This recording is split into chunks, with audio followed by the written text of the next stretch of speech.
Source: Getty. After months of wrangling and a few near misses, JeanClaude Juncker and Theresa May finally confirmed this morning that sufficient progress had been made in Brexit talks to begin the second phase. The decision was welcomed by many, although Juncker said we still have a lot to do.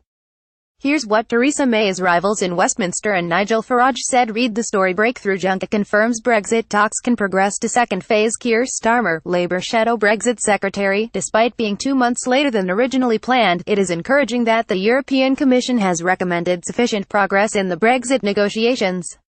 The priority for both sides now must be to agree transitional arrangements on the same basic terms as we have now. That means staying in the single market and a customs union for a time-limited period.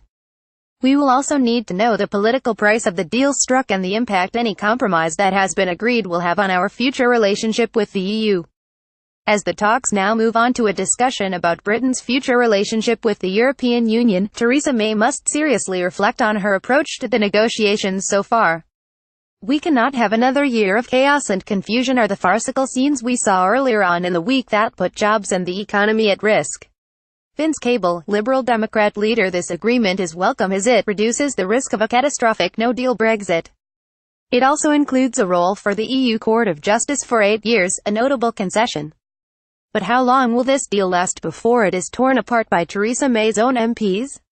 And what will happen next, seeing as the cabinet hasn't even discussed yet what the final Brexit outcome should look like?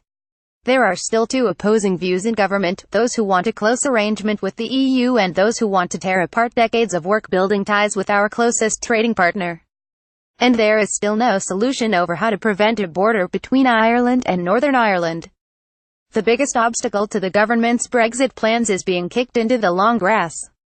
The government is still a long way from a final deal, and even further from delivering on what the Brexiters promised. At the end of this process, it is the British people, not Tory MPs and the DUP, who should get to decide whether the deal is good enough. Nigel Farage, former leader of UKIP: a deal in Brussels is good news for Mrs May as we can now move on to the next stage of humiliation.